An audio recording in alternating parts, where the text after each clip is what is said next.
Let's start. So today we will have Avi Schwarzschild from CMU as our speaker. He's a postdoctoral researcher at CMU where he works with legal culture.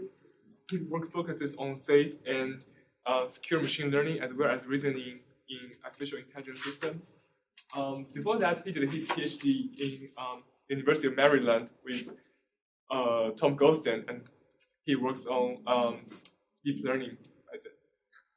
So let's welcome Avi.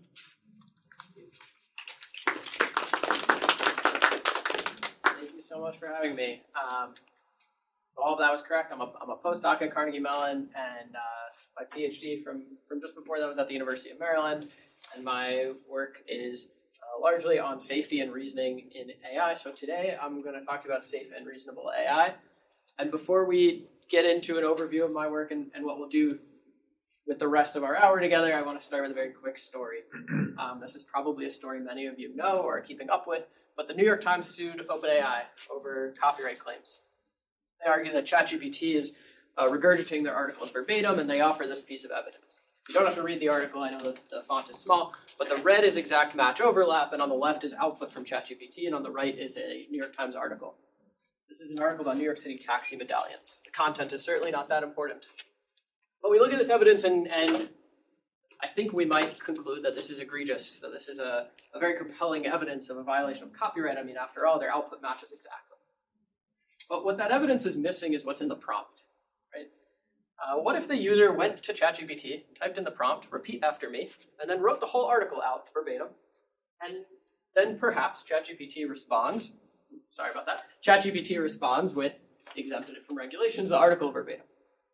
Now, this would not be compelling evidence of copyright infringement, at least not to me. In fact, it wasn't that long ago where sequence models that could exactly repeat a string would have been an impressive feat. And I think this gets at an issue when we look at evidence and what we think of copyright. So I'm going to argue today, we'll spend a little more time on this, that strong evidence for this type of claim would be if the prompt was short. And here short really means it doesn't contain the information of the article, right? This prompt, write an article about New York City taxi medallions, can't possibly contain all the information that's in the article itself. And so if the article came out verbatim, then we might be compelled that there's a problem. We might conclude even that the information of the article is stored somehow in the model's weights in some meaningful sense. So we'll spend some time operationalizing this, coming up with a definition that really matches this observation, and talk about a test for memorization that might be of practical value to people discussing copyright claims in LLMs. This is one type of motivation that my work takes. Another example is motivation through observation. So like I said, we'll get to an overview of the whole talk in 1 second. Sometimes we play with these models and we see funny things. So I went to ChatGPT. This is from when 4.0 was state of the art. And I said, can you multiply 23 by 18? And it said, sure. The product of 23 and 18 is 414. It even gives you this nice LaTeX formatting with the /times. Very nice. And so then I asked it a harder question. I said, can you multiply 3,245,231 by 245,984? And it gives you the same beautiful looking output. After all, it's designed to give natural looking output. But in fact, the answer is wrong. And this is a different type of motivation that my work takes. The second half of this talk will be on reasoning in AI models. And I think these quirky behaviors where easy problems seem to really be easy and hard ones are hard is a guiding motivation for a lot of the things that I work on. So before we talk about the details of how we'll spend this hour together, I want to give you a very quick high-level overview of all of my work, of the things that I care about. And by the end of this talk, you'll have the sort of generic job talk promise. You'll see the things that I work on, the types of problems I care about, and what I plan to do. But more specifically, I would like to say that by the end of this talk, you'll understand why things like memorization and the way these models interact with society through copyright need to be looked at a little more scientifically. We'll talk about why that's really important. And the second half of the talk, when we get to reasoning, I'm going to argue that recurrence is an incredibly powerful tool for reasoning in neural networks. Okay, so quickly, my work has covered these two things, safety and reasoning. Memorization and unlearning work, largely with LLMs, but these ideas extend to other domains. One thing we're really excited about there is the unlearning work includes a data set called TOFU that's been downloaded over 2 million times in the first year that we released it. I worked on detection and governance. my detection algorithm for LLM text. So you give us a piece of text, we give you back a probability that it was generated by a model or a human. This was state of the art when we published it. It was covered by Business Insider and IEEE Spectrum. But even more exciting is that it continues to top these charts and work by other labs. So this is really fun. I've spent a lot of time on adversarial attacks with image data and financial data and language data. This includes evasion attacks and data poisoning and defenses for these things. And all of this together really defines my view on safety, on what it means for AI models to function the way we want them to without breaking down in ways that might be problematic. The second thread of my work is reasoning. And I think of these things as related. As the reasoning gets better, as the capability gets better, the safety is ever more important. I also think that reasoning may be part of the solution to some safety things, and we'll talk about this at the end of the talk. So reasoning, the first topic here is called easy to hard. This is about generalizing from easy training data to hard test time problems. We're going to spend a fair amount of time on that, so I won't say more right now. I've looked at length generalization. This is a stepping stone on the way to this type of easy to hard generalization, that transformers are really a good place to start for transformers, as they're sequence models that do allow for this to some degree. And finally, instruction following. Loosely speaking, this is a collection of work on getting models to do what we want them to better than they do. And I'll just share one fun example from this and then we'll move on, which is that in this paper from Colum in 2024, we looked at ChatGPT and other LLMs' abilities to pick random samples. Turns out if you ask ChatGPT for a random number between 1 and 10, it almost always picks 5. That's certainly not what we intend when we ask the question, and so we looked at how to fine-tune these models and get them to draw random samples better. More important than random numbers is really critical as we use these models to generate synthetic data. We hope that if we ask for a data set of some type of random sample that it reflects what we want. Okay, so today we're going to zero in on these three particular things. We'll spend the first half of the talk on memorization and LLMs, and then we'll move in the second half to reasoning, and we'll talk about easy to hard generalization, a line of work that comes from several NeurIPS papers, and we'll throw in there at the end some length generalization and extending these ideas to modern architectures, namely transformers. Okay, so let's go back to memorization. I'm going to jog your memory. We looked at this slide already, but this is the problem we have in front of us. If we look at the output alone, and we don't consider the prompts to these LLMs, it's very hard to make a conclusion about what they've memorized or what they know in any problematic sense. So again, I'm going to make this point to you that strong evidence would be if the prompt was short. Right? If we don't put the whole article in the prompt, and then we get the whole article out, now we might feel compelled. And we want to do this in a more scientific way than compelling evidence. We want to sort of operationalize this into a definition that we can really use in practice. So today we're going to focus on this ratio, on this adversarial compression rate. I'm going to propose this as a definition of memorization. Now, memorization has lots of things it could mean, and this is really definitional, so we're suggesting that this is a phenomenon of interest. It doesn't need to really conflict with any other notions of memorization you may have, but you do have a question? Well, sorry to interrupt you. So in terms of focusing on length, it would also be very short to say, what does the New York Times think about this topic? That's a very short prompt. Yes. But that seems to be counter to what you're getting at. If we ask ChatGPT, what does the New York Times think about New York City taxi medallions, and then we got the whole article out. It doesn't mean that it's in ChatGPT. It could have gone out to find it and then... Oh, this applies to models that are not doing search. Okay, so no search allowed. Yes. Okay, gotcha. Oh, thank you for that clarifying point. Right, we're talking about neural network weights that take an input, give you an output without sort of tool use or search or, yes.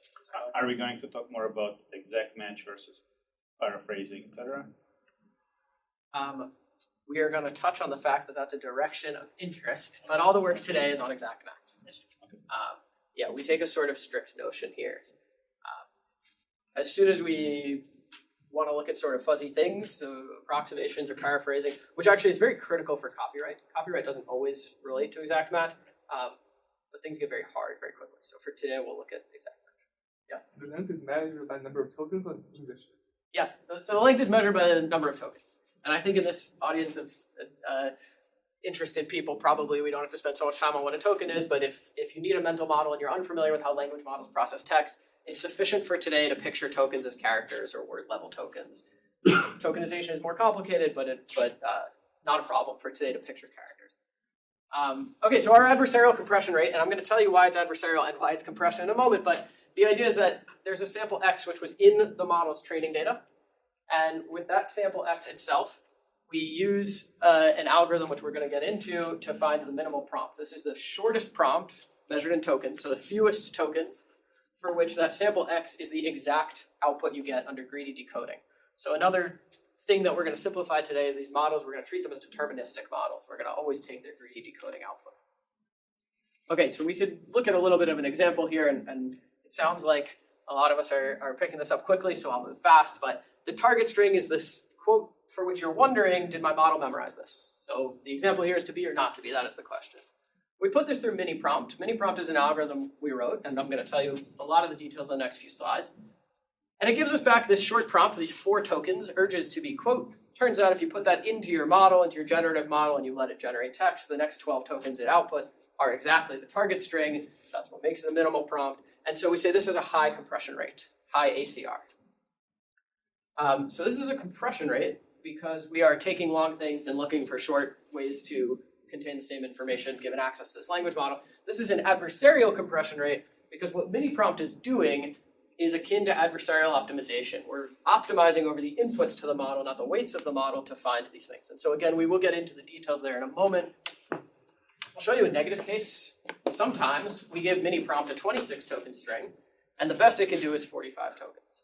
And so this is a reasonable point to mention that the ACR is a definition, but our mini-prompt is an approximation to that. We can't guarantee there doesn't exist a shorter input that would yield a X as an output without doing search over what in practice is an astronomical number of combinations. So mini-prompt is very strictly bound on this minimal prompt. And in fact, this example shows that it's not a great bound. We could actually precede these 26 tokens with repeat after me. We'd get a 30 token version that would give this, which would still be more than 26. But so mini-prompt is an approximate algorithm, and it certainly has some blind spots. Okay, so compressible memorization, this definition that I want to propose today, just to write it out a little more carefully, actually has a parameter tau. So we're going to say that a sample from the training data is memorized by our model LLM if its ACR is greater than tau. In practice, and for the rest of the talk today, we're going to set tau identically equal to 1. It makes a lot of experimental things easy to discuss. But this tau, which can be data dependent, accounts for the natural compressibility in some data. So one edge case, for example, is say the number is 1 to 1,000,000. Right? This is a very short prompt, and if it output all those tokens, this would certainly be long.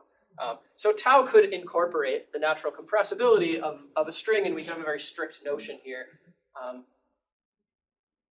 In this work, we're aiming to help people compiling evidence around copyright, and so there's room for that to sort of be a downstream choice by practitioners. The information theoretically minded among us might be more satisfied with tau sort of incorporating everything we know about compressibility, and so there's room for that. Now this definition is the length of X divided by the length of P star. Again, this is measured in tokens, and P star is the solution to this constrained optimization problem. This is not an easy problem to solve, and so we're going to spend a few minutes talking about how we do this in practice. And so I've taken that problem, and I just wrote it on the board again, and the solution here is an algorithmic one. It's an approximation to this, which is what mini-prompt is doing. So this is not an analytical solution, but this is how we go about computing these mini-prompts. The first thing you'll notice is that we're minimizing over length. This is not an easy task to do differentiably, and so we're going to do something sort of naive, which is just search over the token lengths. Sorry about that. Try to get that back. Okay, search over the token lengths. So I am going to pick a token count. We'll start at 1, for example, and then we'll see if we can satisfy that constraint. Is there a single token prompt for which X is the output? And if there isn't, we'll increase that, and we can do something sort of creative and increase by 5 until we find something that works, and then decrease. But this is really naive search over the token count. Yeah. You assume your generative language model is deterministic? Yeah, we're gonna only look at greedy decoding. Yes. And so we with 1 token, we actually can in principle find if there is one. As these prompts get longer, when we're looking for 10 token prompts, we're gonna see if we can find one. Okay, so the second part of this problem is also hard. Satisfying this constraint is not so easy. I said with 1 token, we can just look over all the 1 token prompts. Even with a vocabulary that has 56,000 tokens, that wouldn't be prohibitive. But as we increase the number of tokens, that gets hard. And so what we have is a pretty difficult problem. We're going to solve this with optimization. We're going to fix the number of tokens, and then we're going to optimize over the tokens to see if we can make X the most likely output. And so we're going to use the loss that these things were trained with. This is just written here, script EL, but it's cross entropy over the next tokens. And we're going to ask that X is the most likely output given our tokens P. And if it is in fact the greedy decoding, then we've satisfied the constraint. But this is in itself a difficult problem because even with a fixed number of tokens, we have a discrete optimization problem.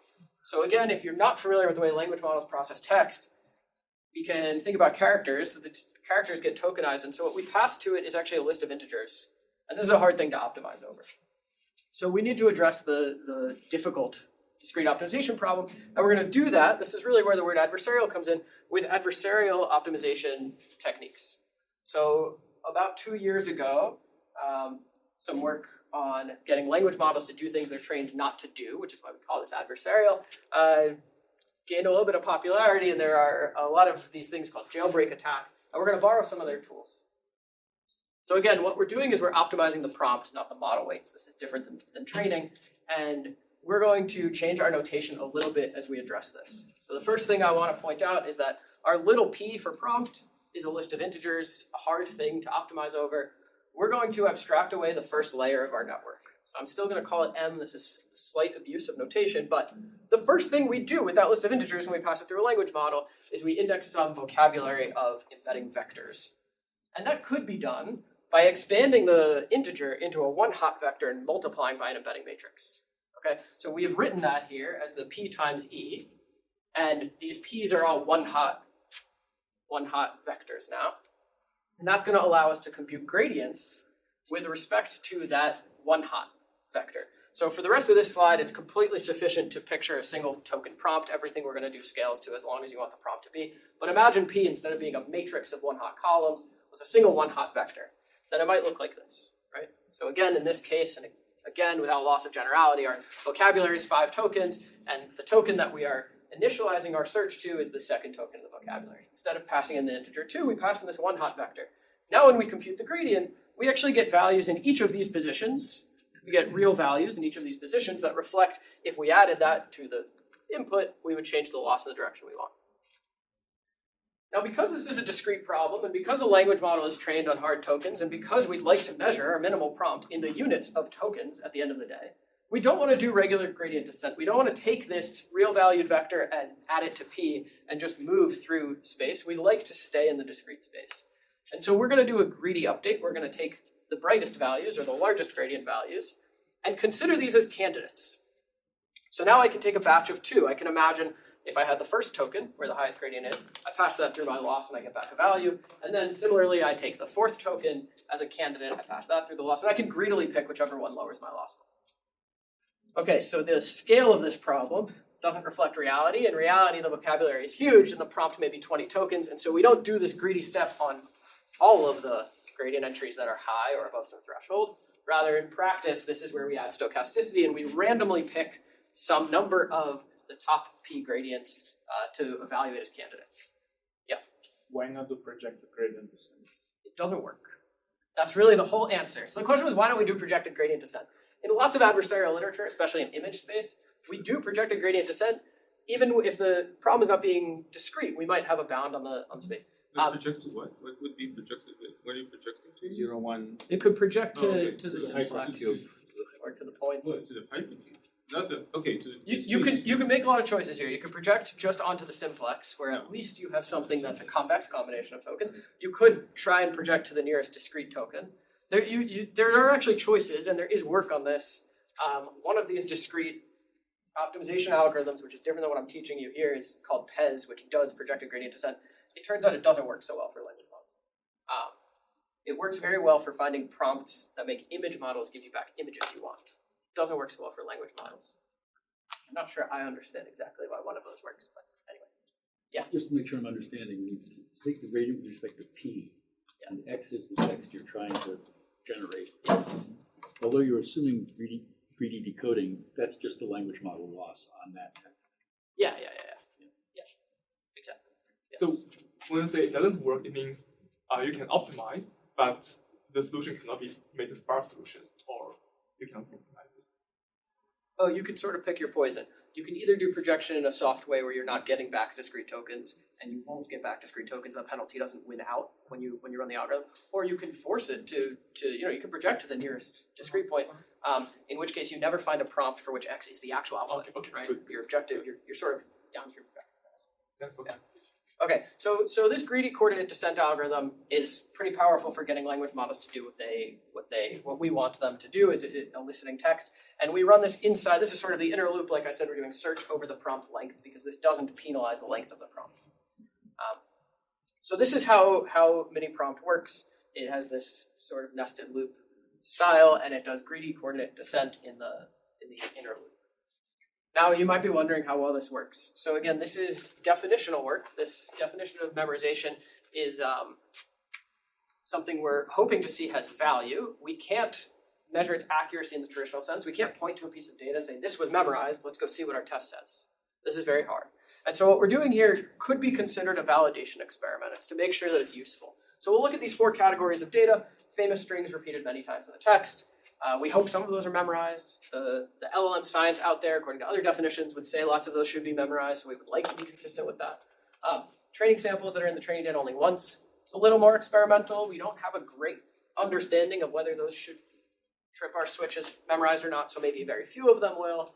Natural text that's not in the training data. This is a very important category because natural text is compressible. And if our compression here compressed arbitrary text, we would have a very big problem in enforcing copyright because we would arbitrarily say everything's been copyright. Yeah. You keep mentioning copyright. I just want to understand, are you actually concerned about copyright? Or because the way copyright works is not how you described it before. So I'm just wondering if you actually are concerned about copyright, or this is you saying copyright just as a... Okay, so the answer is yes and no. Copyright, as it works with LLMs, remains to really be determined. And by the way, this lawsuit will progress with or without scientists. These lawyers are going to make decisions, and frankly, they may or may not reflect what we all believe. So we'll have an outcome as to how copyright really works with LLMs at some point. So in that regard, I'm gonna not imagine that my work is necessarily going to change the outcome of this decision, but. The copyright question, I think, brings up an important scientific one, which is what is problematic use of training data? And with data that has a copyright on it, with something that somebody lays claim to, I don't think we should limit ourselves to output. I think we should come up with a definition that's useful for saying, actually, this was in the training data and the model now contains it to a degree that we have an issue with. So it's an inspiration for a definition of memorization that might be useful for copyright, but I'm not claiming that there's no other way to solve the copyright problem. I'm still a bit confused. So the motivation here is copyright? Yeah.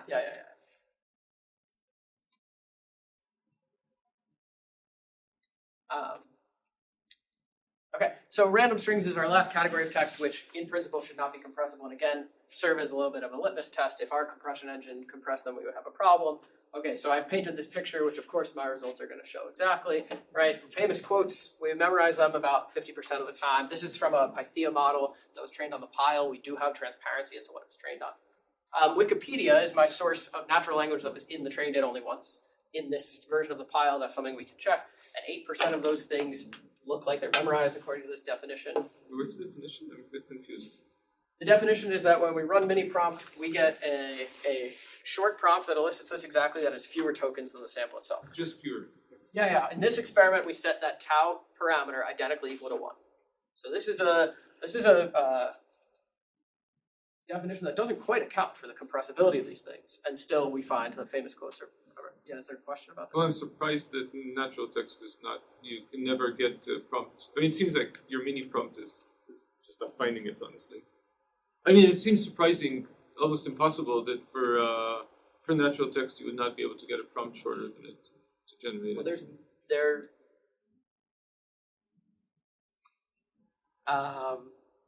it. It may be a little surprising, but I think that it makes mini prompts sort of useful. Right? It makes you distrust mini prompt. Is that your point? Yep. All right, understood. We can go back to that afterwards. Is that okay? Okay, and random tokens. All right. Maybe I'll ask you this question. Do you think that really there is no short prompt, or is this a feature of mini prompt that it fails to find the short prompt? Without checking and without a lot of confidence, I would say that by and large, there aren't, and for some of these things, it may be a feature. But yeah, I think for many of them, there probably isn't. I don't know. I mean, I would like to find them if they are there. What if you said repeat after me and left out the first 3 words of the code? This is a really great question. And actually, when we published this paper, we had some Twitter conversations with Florian Tremere at ETH, who came up with an example of a New York Times article. He took all the vowels out. He put it into ChatGPT and it repeated the same thing. And that is shorter to some degree. It repeated it without the vowels. No, it added the vowels. Yeah, exactly. His prompt was not repeat after me. His prompt was decode. Yeah. Actually. So isn't that exactly contradiction to your zero here? Okay, so there's 2 things about this. The first is, in most cases, taking the vowels out actually does not get you fewer tokens. So tokenization is actually is helping us out here. But the second thing is, he didn't find a compression better than gzip. And we find a compression better than gzip for most of these things, which is setting that tau of x equal to its compressibility according to some other compression algorithm. That's not what this said. This is It's not what this plot is. It's a choice you can make in the parameters. Right? You can set that tau of x to be the compressibility under gzip, which is a compression algorithm we don't think is influenced by the particular training data of this model. And you still get a non-zero. Yeah. What's the typical length of x? On this particular plot, it ranges. The random ones I have a lot of control over, so we looked at things as low as I think 3 or 4 tokens. And the famous quotes, I think, or the Wikipedia sentences might have the longest samples. There were 50 tokens. Natural text? Yeah, in that range, 20 to 50 tokens. We run into a compute problem longer than that, is actually the truth. GCG is pretty slow, so this is a limitation. Yeah. Okay, so the memorization in LLM's work for me is guided sort of a line of work, including unlearning. There's a lot of reasons to try and remove information from models, and a lot of this work is rests on sort of fuzzy notions of what it means for the information to be in the model to begin with, and so memorization is a big part of that. This TOFU work takes advantage of different memorization metrics. We have a paper under review right now on unlearning evaluation. Turns out, as you propose unlearning algorithms, other people evaluate them and tell you they don't work that well. It's very superficial. This is very related to alignment work that can be sort of broken. And finally, copyright enforcement. We have presented a version of this work in collaboration with a lawyer at the Gen Law workshop in 2024. And so this guides a little bit of my work and also serves as an example of the way I see AI and society interacting as a motivation for things I care about. So this is the end of the section on memorization, which we can talk about much more afterwards if there are more questions. We're going to change gears now into the reasoning section of this talk. And like I said before, I think these things are related. Reasoning is one sort of branch of capability, and as these models get to be more and more capable, their safety seems to be really important, right? These are no longer classifiers of 10-class images that we're running on our laptops. These are models in deployment in the real world. And part of what helps that is that they are capable of things like reasoning. So we'll talk a little bit about reasoning today.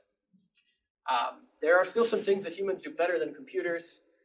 One of those is learning to prove easy things and then proving hard things. This is sort of like the life of a math grad student. We have low sample complexity when we teach people how to play chess, even children. They need many, many, many fewer samples than computers. And finally, causality determination. This is something that we tend to be good at. Modern cognitive theory would have us believe that this is in part due to the way our brains work with iterative updates of working memory, and we'll talk about that in one more second. But this is all an introduction to my thesis statement here that recurrence is a very powerful mechanism for reasoning, or maybe the specific type of reasoning called logical extrapolation, where we're going to learn a process from very simple examples that extrapolates to harder logical problems. So this is what I mean by easy to hard. And we can measure that hardness in different ways with different data modalities, so we'll mention that as we get to it. So like I said, the cognitive scientists say that we can do these tasks because we take in problems through our sensors, our eyes and our ears, and we form a latent representation in our brains and working memory. We then have a central executive, a reasoning process that iteratively updates this working memory in place until a solution is reached. This is sort of the consensus of how our brains work. Now, we actually can do this with computers, right? We have algorithms that perform logical extrapolation. When you have a student code up your favorite search algorithm for homework, they're certainly not considering the largest problem that search algorithm would work on. right? And so we have classical algorithms that do this type of extrapolation, and in fact, they look pretty similar. We have iteration in the form of for loops or while loops, or even recurrent algorithms in principle, we call them recurrent. What I'd like to do is see if we can use this mechanism to learn these processes, to learn an algorithm in the weights of a neural network end to end. So I'd like to give my neural network problems and solutions and try and train it from data and see if we can extract from that data a process that looks a lot like this. We're going to try and learn an algorithm or learn something that extrapolates the way that we do and the way that algorithms do. And so at a high level, we'll get a little bit into the details about this architecture in a few more minutes, but at a high level, what this looks like is taking a problem like a maze, and in this case, this really is an image, 3-channel image. We feed it to a neural network that looks as follows. We have a feature extractor. This is just some number of layers that embed us in latent space. And then we have a recurrent unit. This is a block of layers, several convolutional layers, whose input and output is the same size, and therefore we can call it on itself as many times as we need to. So in this case, I have the number 30 there. Implementationally, if it's helpful, you can imagine, quite literally, this is like having a PyTorch layer inside a for loop, just iterating for 30 times. That's perfectly fine. And then we have a solution extractor, which takes the output of that recurrent unit and maps it to output space. So this problem, this task, maze solving, is a segmentation problem. We're looking for dense prediction, classification of every pixel in the image as on the path or not on the path. And we have supervision over the problem and the solution, and we can unroll this and just backpropagate it through training 30 times. So this is something we can do. Now, notice I call this an easy problem. This is small. Probably you've all solved it already, sitting there in your seats. To get from the red dot to the green dot is really, really easy. We can look at a hard problem, and without adaptation, without fine-tuning, without doing anything to the weights, we can just put a bigger maze in, a maze that takes more computational intensity to solve, right? It is actually more demanding. It is a harder problem in some measurable way. And we can put it through our neural network, and because of this nice architecture, we just change the number in this for loop. We iterate 300 times instead of 30.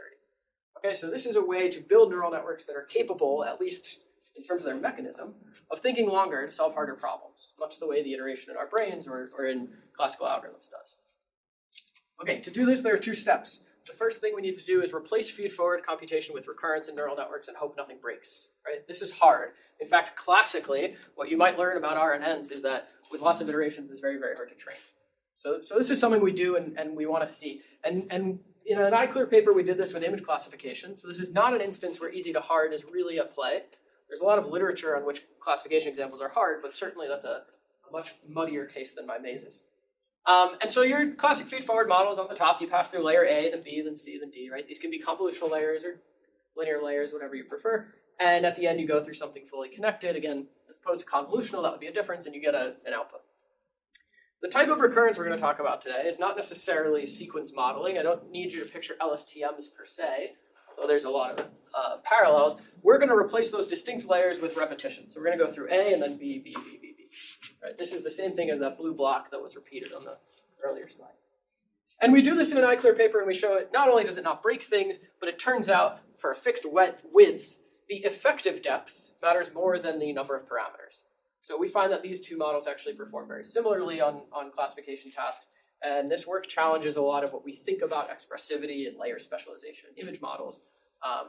But for today, the focus is identifying that recurrence is not going to break things for us. It's going to work. So step 2 is to train on easy problems and then crank up the hardness at test time. And we're going to do this in a way where hardness is something easy to measure. So again, we're going to move away from image classification, and we're going to go back to mazes. Procedurally generated mazes, these are images. Once again, the task is really image segmentation, if you prefer than calling it maze solving.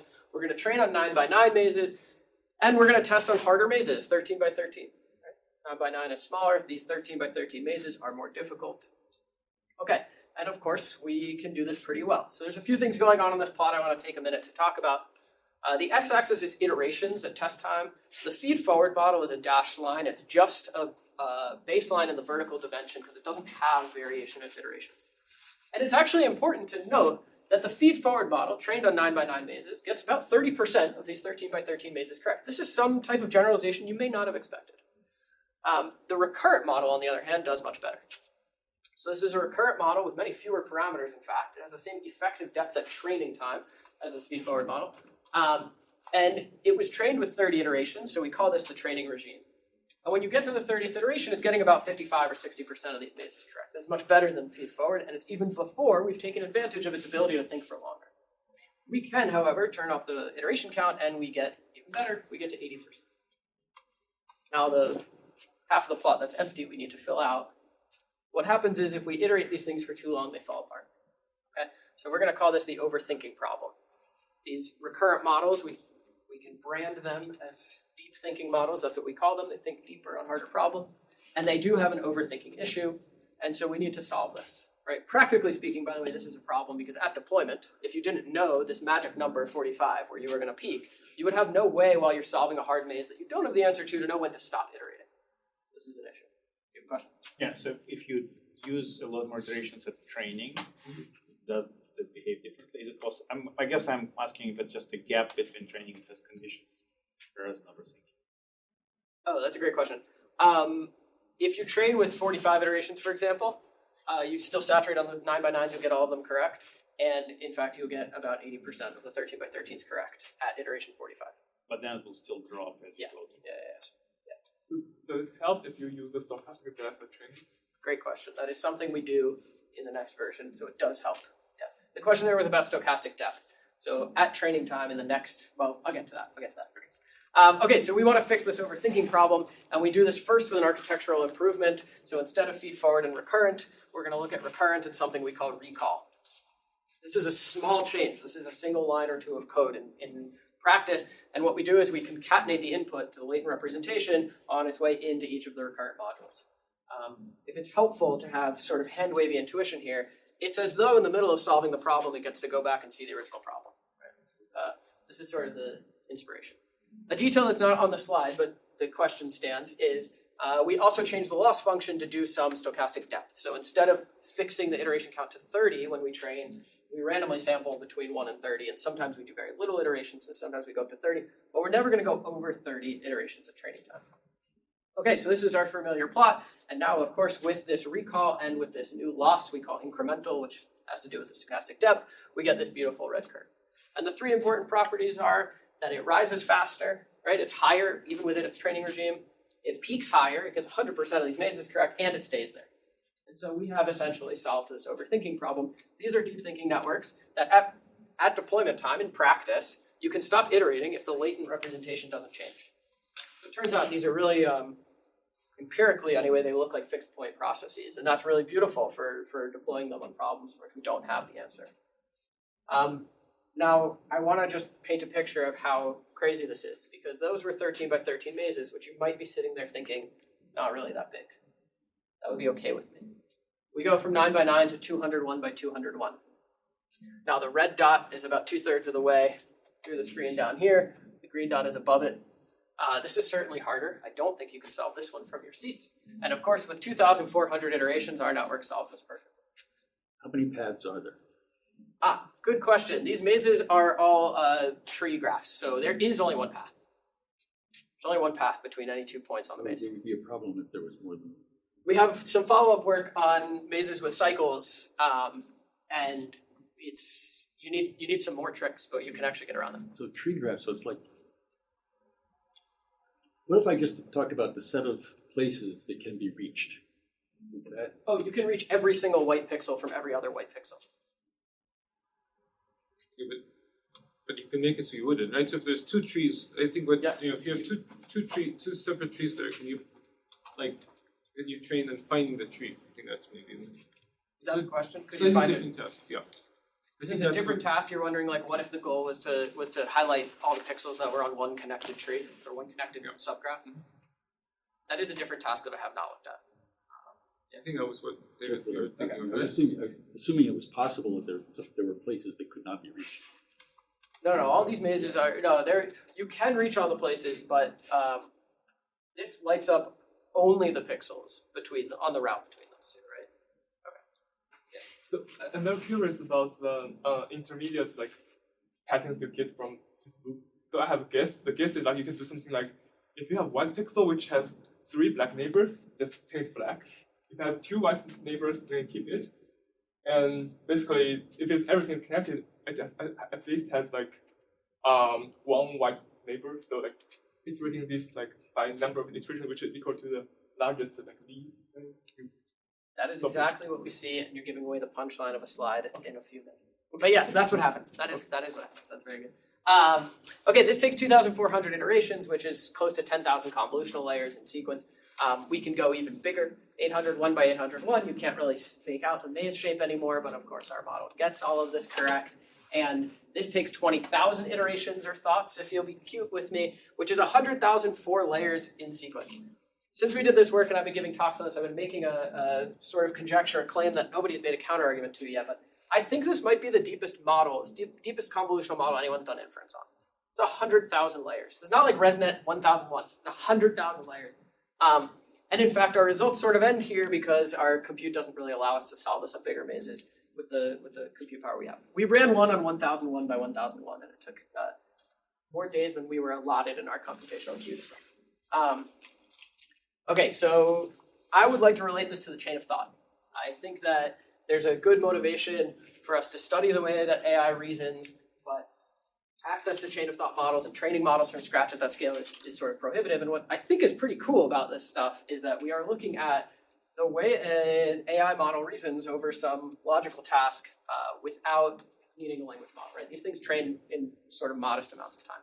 And in fact, chains of thought try different strategies. They can backtrack, they can error correct, and so we'll look at that with mazes. So here you go. I'm going to show you a video. Every single frame here is the output after one more iteration. So because these things have a solution extractor, we can run one cycle of our recurrent loop and then look at the output. This is pretty cool. And of course, you find that it's doing exactly what you suggested, which is an algorithm called dead-end filling. So in one of the papers on this topic, we titled it, "Can You Learn an Algorithm?" And at the time we published that, we hadn't seen this result yet. We didn't know. But the answer is not only you can learn something that looks like an algorithm, you learn a known algorithm. This is something we teach. This is dead-end filling, and it's very cool. And now you might wonder what happens if we corrupt this, right? So I told you that chains of thought can sort of backtrack and error correct.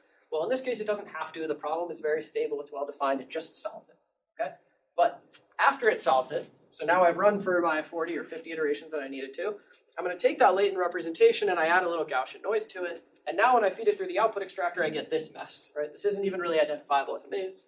And so I'm going to take this noisy latent representation, put it back through. Keep in mind, this model is seeing the actual maze, so it has a chance, right? And not only does it solve it, but it seems to solve it much, much faster using some other creative process, right? This is at the same frame rate as the other one. We can do another corruption where we take the latent solution that corresponds to a correct solution and change the maze, because we're giving it an input also. What do you think happens when we do this? You might think it blacks out, does dead-end filling again. It doesn't. It actually can just forward fill this. It just knows. With each iteration, it marches along the forward path without making a mistake. This is sort of crazy. I can't quite explain this phenomenon. So what are you getting? Let's see. I have a recurrent process that has a latent representation and the input. The latent representation corresponds to the perfect solution. Now I change the input. So the latent representation doesn't match anymore. I left the maze intact. The actual path is still there, but I moved the pixel that I want to connect.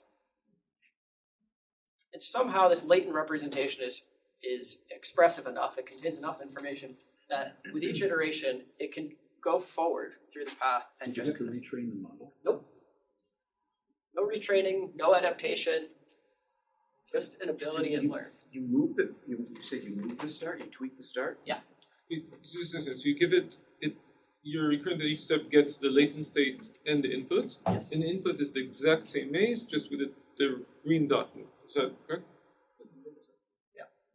Just to confirm, the latent state is the output of one of your P. Yes, exactly. After it's converted, after it's found the path. Right. We did 45 iterations, found the path. In fact, it's a fixed point, so you could do 1,000 iterations, right? Perfect solution. And then we change the input, and here it does this with a forward process. This is surprising. I wish that I had a better explanation. I'm sorry? You understand. I'm not sure how it learns this from the training task, right? Like the task it was trained on does not have any errors. It's never asked to recover from a thing like this. So no, I'm not sure that I understand this so well. Yeah. Wait, so at the very bottom you you put in this like fake latent thing, or you hardwired the fake latent thing all along somehow and didn't use the output? No. The input is always At this attached point- to it, right? At this point, everything we've done up until now has been like completely benign with no knowledge that we're going to do any intervention whatsoever. I put in the maze. The green dot used to be right here, the Right. tail end of that path. Okay, we ran it for 100 iterations. Yeah. We have a latent representation that actually, when we pass it through the Yeah. output extractor, gives us the right solution. And now I make a small change to the input before I go to the next Right. recurrence. And that change does not change the structure of the maze, it just moves the green pixel. No, I understand. But you didn't clamp all the latent steps going forward. Like you just clamped a single latent step. The ones going forward still come from the The computation No, no, subsequent no, latent right? space. There's no history of latent spaces. The recurrent module You only... clamped, yeah, you only took one latent step and just set that one. Yes. Right, you didn't Yes. clamp all. The surprise here is not the dead end filling. No, the dead end filling is actually something we could explain. Right. Yeah. The surprise here is It's the forward. extension, the forward Yeah, extension. is that somehow it knows how to forward fill.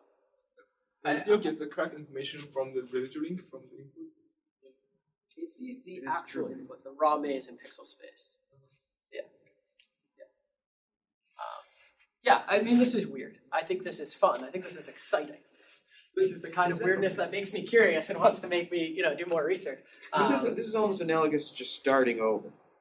Yeah, I mean, if you were to start over, give it this new maze, it's going to find a path. No, but But it makes But you're use, changing the makes latent. No, use but of it what different- it is. No, I understand. So wait, so this seems a bit confused. How there are other paths to take from the green dot? This. it's a tree, so any 2 pixels only have one path. No, that's true, but there are other Oh, there are other incorrect paths. other incorrect Yeah, paths. yes. So at there's- this right turn, it could have gone left and failed. Exactly, It and doesn't do that. so, but this seems just like informationally impossible. Like how? It is certainly empirically possible. I have a very good counterexample if you think that it's... Not really. I mean, you need to do a lot of computation in order to figure that out. Like probably more computation that can happen in a single layer. And so something strange is going on here. I think you're assuming some kind of myopic compute model, right? If you see the whole maze at once. Yeah, So I don't know why you think it's because I know that Can I give you a possibility? I have not tested this, but one possibility is that the latent representation is big enough to store the connecting path between every pair of pixels in the But are you showing me the latent representation? Maybe I'm I'm not. confusing. I'm Okay. The latent representation is huge. Okay. I So, mean, it's I a see. feature volume I is what we understand. should call it. Right? It's so a what are three-dimensional those? thing. What are those pictures that you're showing us? I thought these were the states of each step. You take the latent thing and you pass it through the output extractor, which gives you a 2D okay. representation. Okay, highlighted. that explains it. The That explains latent, the conclusion here is maybe this is not even really that hypothetical. The That is- conclusion is that the latent space contains enough information to connect any 2 points. The fact that it learns that during training is still an Yeah. oddity, right? It doesn't. it. Yeah. Okay. Seemingly That wouldn't makes happen. sense. That makes sense. So I want to just relate this to transformers really quickly in case you're of the mind that mazes are just a silly toy problem. And in that work, we consider other problems, but maybe moving into modern architectures is more important than discussing the other modalities. So for transformers, we're going to talk about addition because it's a place where length generalization is very similar to difficulty, right? As we can train these things to add short numbers together, and if we give them long numbers, we want to see what happens. So this is made possible in some existing work with some tricks that will probably not surprise you. We typically write things most significant digit first. For next token models, for causal models, it pays to write them least significant digit first so that when you're outputting the first digit of the solution, you don't have to have already solved the whole problem. We didn't come up with this trick. This is in the literature. The other thing is that transformers take positional information, and so their absolute positions are just indices in the sequence. I should mention very quickly, this is a model trained specifically for addition. Its vocabulary is actually small. So these tokens that I have here are their actual tokens. This is how we tokenize this. Maybe that's not so important.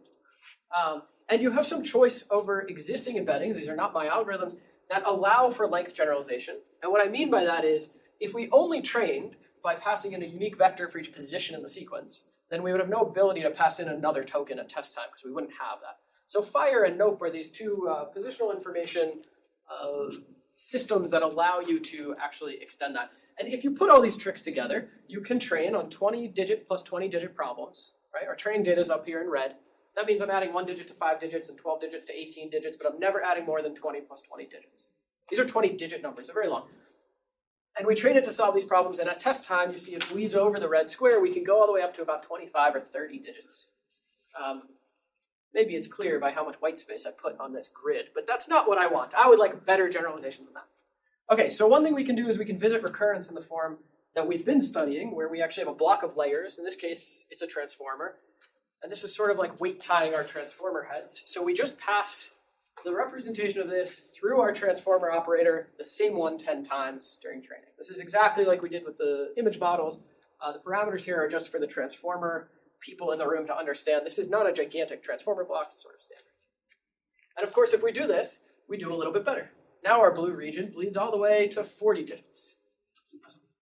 So this is recurrent. So when you recurse, what's the input of the transformer on the recursion? So the transformer takes the sequence, all of those tokens, The input problem. the input problem, and creates latent vector representations for every single token. And the recurrence is just that when we pass through the next transformer layer, it's parameterized by the same weights. So the recurrence is just seeing that latent representation over and over again. So it no longer sees the input directly. In this case, it does not see the input directly. Yeah. But you also have a different, like first few layers, like last few layers, which are different from the block. So actually with transformers, we don't really need to do that Okay. because the embedding and the latent and the output dimensions are Oh, all sort of okay. the same. And so this is a little bit of a simpler adaptation even. And you could do these tricks like adding a little residual stream or changing the dimensionality. We're going to focus on a different trick today. And I'm going to move a little bit quickly because I'm watching the clock. But the question, why not 100% generalization? I have a hypothesis. This is a pretty hard thing to test. So we're going to let it guide our intuition here, but we're not going to validate. We're not going to reject it or support it at the end. But I think part of the problem is in doing positional arithmetic. So positional information says this comes before this. That's certainly that information's in the system, but it doesn't really say this comes 5 units before this. We might trust that through training, this information is so high fidelity that the exact distance is encoded, but it might not be. And it seems very important with addition. So I'm going to propose a new way to put in positional information, which we call abacus. And this is recurrent in a sense. This resets, this recounts, it's iterative. And so we're going to start counting our positions when we see a numerical digit, and we're going to count up until we see a non-numerical digit, we're going to go back to 0. Then when we see a numerical digit, we're going to count up until we see a non-numerical digit, and we'll reset. Okay? This is something you can do without knowing the problem you're handling. It doesn't require knowing the answer. It's just a different way to encode the positional information, which does allow for sort of exact distance comparisons, right? All of those ones will have the same positional vector. Wait, how do you do this without knowing the problem? How do you know to You don't have to know that you're doing addition or what the answer is, right? You can just encode and sequence as your given digits. If it's numerical, change your... No, but how do you know to put Plus you need numeric to- digits or non-digits? Isn't that knowing your... Oh, that's in our Plus you need to- vocabulary. Our vocabulary knows if it's a digit or a non-digit, right? When we designed our vocabulary, we had to pick what we would index with what. No, but how do you know your problem has to do with anything to do with digits and not digits? Assume your serious. problem has to do with No, this is a very narrow view, right? And I want to solve all kinds of problems. Okay, so you're just viewing this as a given. Okay, sorry. I mean, to me, that seems... Yeah, we can talk about broader Okay, applications sure. of this in a minute. Okay, and understand. So you're talking... For right now, we know we're doing a numerical problem. Okay. If we weren't doing a numerical problem, very likely this would have no impact. It's unlikely this would hurt, in my opinion. That's an expectation. But anyway, we can talk about that in a little bit. And of course, with that trick, we saturate this grid. So we can train on 20 by 20, and we can solve problems even of 100 digits plus 100 digits, and actually even a little beyond that. And you don't need to feed the input in like you were doing. Right. Yeah. So this is recurrence of a slightly different flavor. This one actually doesn't even have recurrence in the weights. This is just that embedding with a feed-forward transformer. And partly it serves to show that I think recurrence is powerful, and maybe not like the naive application of recurrence you might expect given some prior work, right? Like recurrence is actually the thing that helps here, but we needed to massage it into the positional information, not just in the weights. And so this is frames a lot of my feelings about recurrence and iteration being important. These feed-forward or these causal models are missing some capability, it seems. Yeah. Give me a sense of this banding. It's a really good question. The banding is even worse, by the way, in the models. I don't want to back up right now, but in the models that don't saturate, you get these like waves, these like curves on this grid. We do not understand that. We played with, you might be asking this question. We played with lots of different ways to sample training data. So sampling data from that square is, you have a lot of choice. There's many fewer 2-digit problems than 20-digit problems. We can't quite explain it. In my case, this is related to precision. If you train with high precision, this removes any. I haven't tried that. With precision, actually makes mistakes that moving to weird places. Yeah, that's a very good If you use question. the F16, I don't know the answer. Yeah, could be precision. Okay, so recurrence is a mechanism for reasoning. I have two main takeaways here. These thinking systems or iterative systems only see the problem and solution, and they're learning the algorithms end to end. I think this actually stands in contrast to the way a lot of language model training is done. These things that do chain of thought in the sort of like typical, brand name, capital C, capital T, chain of thought way, are often trained with knowledge traces. In other words, we're supervising the steps of that algorithm.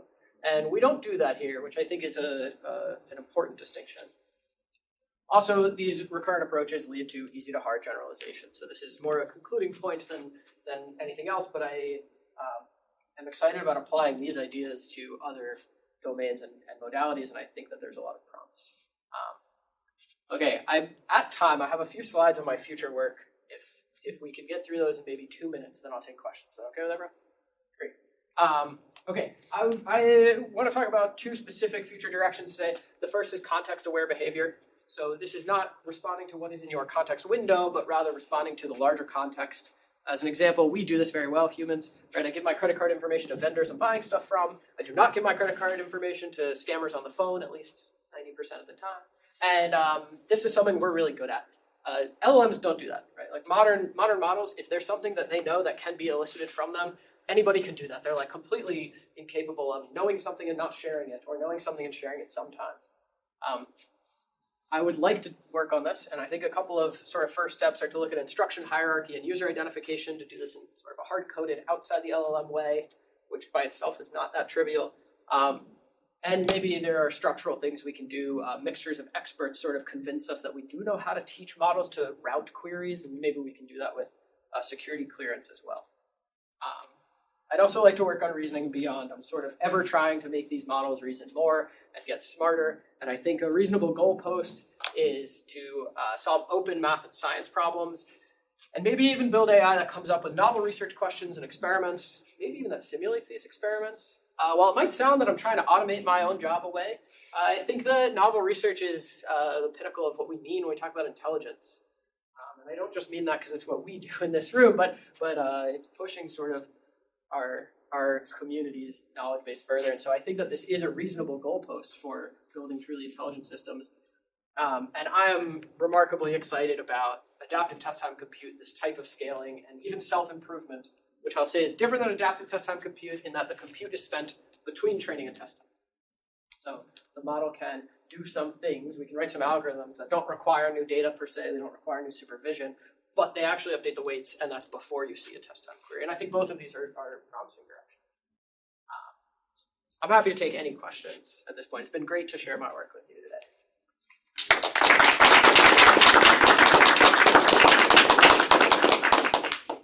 We have time for a few questions. Have you tried probing the addition doing model and try to see what algorithm it's actually using?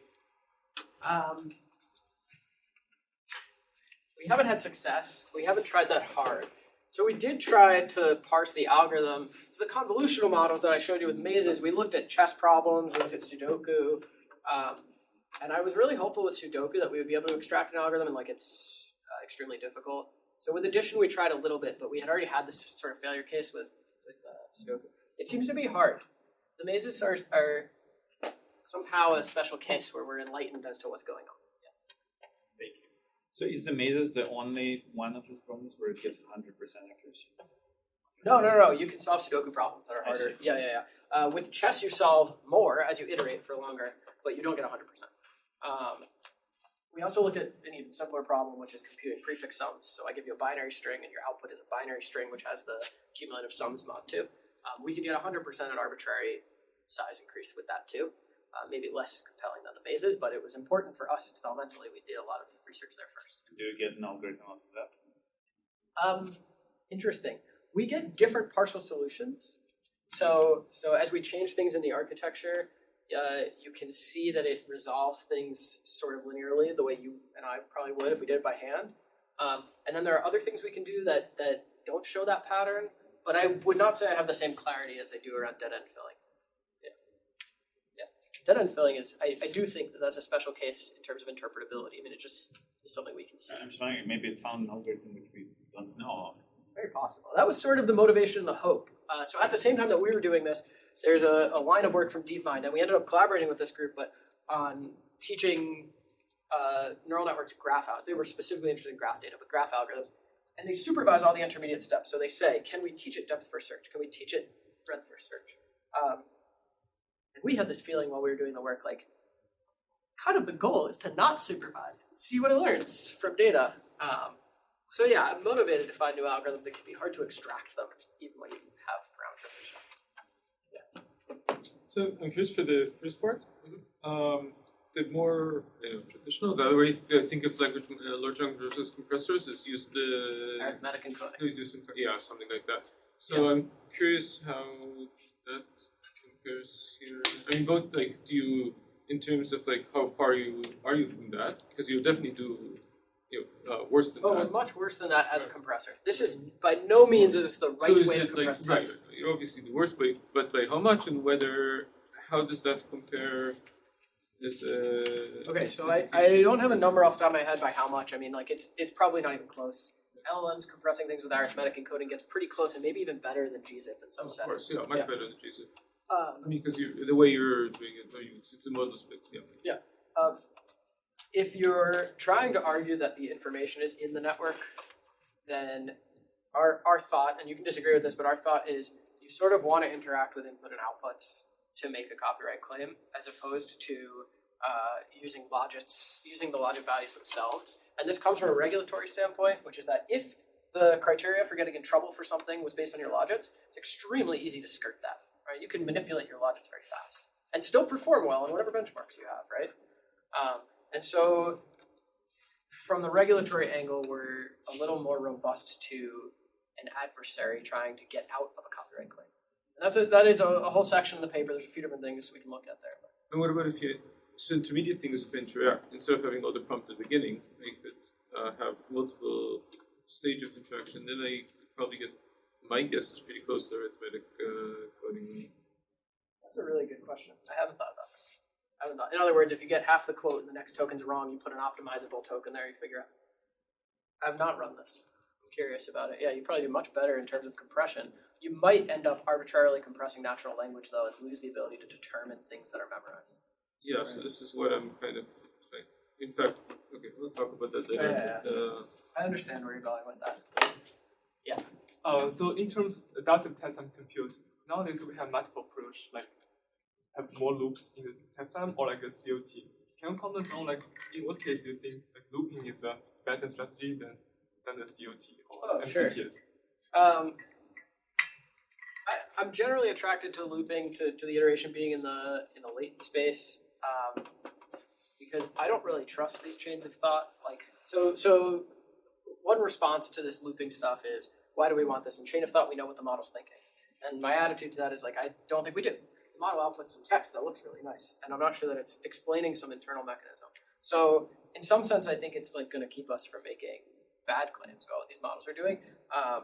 As far as like problems for which it's actually better, those are, my guess is, those are things for which there's data on the internet with step-by-step thinking, right? So we're really good at math problems, step-by-step thinking. We've been teaching people of all ages to do math, step-by-step thinking. There's notes on the internet. These things are trained that way. Their chain of thought response to those is probably pretty good. But as far as problems for which we haven't really solved yet, or the types of things that we don't always output really nice step-by-step thought processes into text, and maybe it doesn't exist on the internet, it might be better to do something a little bit speculative. Yeah. So for it's pretty impressive to see coding works for the Christian task, but I think what we really want is a unified that works for our trade tasks. We have configurations, we can possibly push that. Yeah, so it gets back to the question about like, can you assume you're doing a numerical problem? So we have some ongoing work to try and design a positional and positional layer, positional encoding that can do things sort of clever based on the type of token that they're tokenizing. And some of that ongoing work is to do that in language models that are trained with the big vocabulary and all of language and still somehow benefit in the numerical sense. So I agree with you. I'm after that. It's a much harder problem to solve. But there is no like label for the type of I don't agree with you about that. Whoever made the tokenizer knows what every token is. And there aren't too many tokens to label. So it would not be hard to label tokens as deserving some type of positional embedding or another. Yeah, this is easy to do. By the way, if you want to pretend you don't know the tokenizer, you can do this in natural language space with regular expressions and just label pre-tokenized chunks as this thing should get a certain embedding. Tokenize it, ignore what those tokens correspond to, and still embeddings similar. So we definitely know what we are embedding when we do it. Okay, so we are running out of time. So that will be the last question. Let's thank the speaker again.